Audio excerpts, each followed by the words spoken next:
নাহমাদুহু ওয়া নুসাল্লি আলা রাসূলিহিল কারীম আম্মা বাদ। সম্মানিত উপস্থিতি, আপনারা সকলেই অবগত আছেন যে কথিত বর্ষবরণ ও পহেলা বৈশাখ উদযাপনের জন্য সরকার সকল শিক্ষা প্রতিষ্ঠানে মঙ্গল শোভাযাত্রা পালনকে বাধ্যতামূলক করেছে।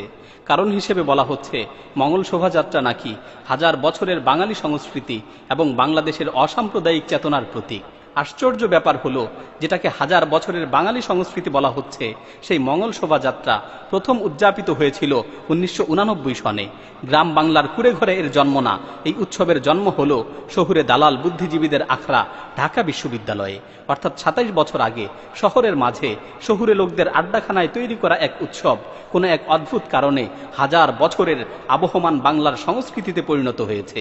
আবার অসাম্প্রদায়িক চেতনার প্রতীক বলে দাবি করা এই কথিত শোভাযাত্রা কোনো ক্রমেই অসাম্প্রদায়িক তো নয়ই, বরং এর প্রতিটি অংশ একটি বিশেষ সম্প্রদায়ের ধর্মীয় উৎসবের সাথে সম্পৃক্ত। পেঁচা, পাখি, কুমির সহ নানা জন্তু জানোয়ারের মূর্তি বানানো, সেই মূর্তি নিয়ে কল্যাণ আর মঙ্গল কামনা করার জন্য বিশেষ পোশাক পরে গান বাজনা আর নাচানাচি করতে করতে মিছিল করা, এই হলো মঙ্গল শোভাযাত্রা। এই কথিত অসাম্প্রদায়িক উৎসবে আসলে কি হয় তার দিকে তাকালে যে কোনো বিবেকবান ও বিবেচনা বোধ সম্পন্ন ব্যক্তির কাছে এই সত্য পরিষ্কার হয়ে যেতে বাধ্য যে হিন্দুদের দুর্গা পূজা, সরস্বতী পূজা সহ নানা পূজার সাথে এর কোনো মৌলিক পার্থক্য নেই।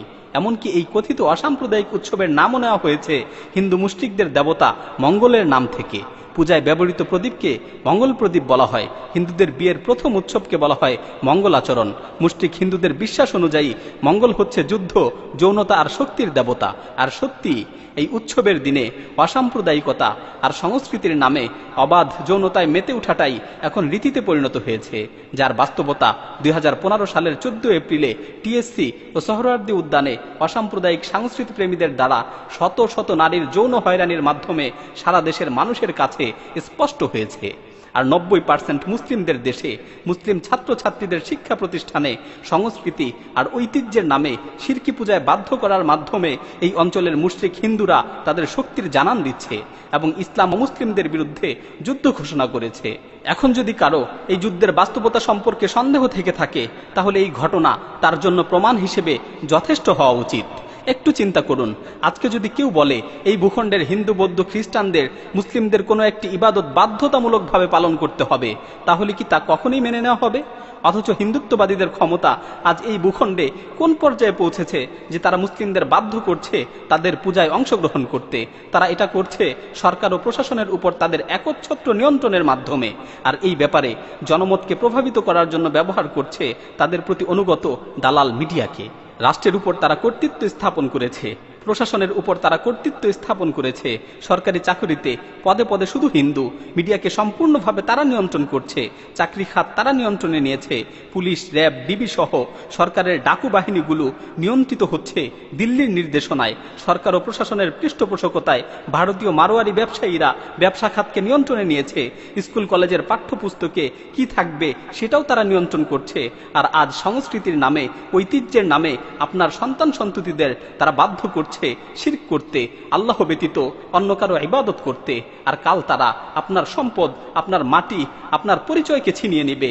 কারণ এই অঞ্চলের হিন্দুত্ববাদীরা সমগ্র উপমহাদেশে রাম রাজ্য প্রতিষ্ঠার আদর্শে বিশ্বাস করে। আর এই আদর্শ বাস্তবায়নের জন্যই তারা তাদের কাজ চালিয়ে যাচ্ছে। বিশ্বাস না হলে গত এক দশকে এই ভূখণ্ডের উপর হিন্দুত্ববাদের আগ্রাসনের বাস্তবতার দিকে তাকিয়ে দেখুন। কল্পনার জগৎ থেকে নেমে আসুন, মন ভুলা ক্রিকেট আর মিডিয়ার মায়াজাল ছিঁড়ে বের হয়ে আসুন। বাস্তবতাকে বোঝার চেষ্টা করুন, বাস্তবতাকে উপলব্ধি করার চেষ্টা করুন।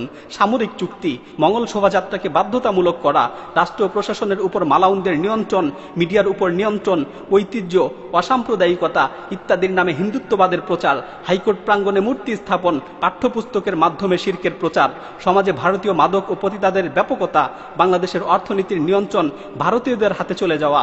আজ আপনি এসব যা কিছুই দেখছেন, এর কোনোটাই বিচ্ছিন্ন কোনো ঘটনা না, বরং এর সব কিছুই একই সূত্রে গাথা এক ভয়ঙ্কর ষড়যন্ত্রের অংশ। শত বছরের পুরনো শত্রু এক দীর্ঘমেয়াদী পরিকল্পনা নিয়ে অগ্রসর হচ্ছে। সে তার পরিকল্পনা বাস্তবায়নের প্রায় চূড়ান্ত পর্যায়ে পৌঁছে গেছে, তার প্রস্তুতি সম্পন্ন করেছে। অথচ আপনি আজও বেখবর, আপনি আজও গাফেল হয়ে শুয়ে আছেন।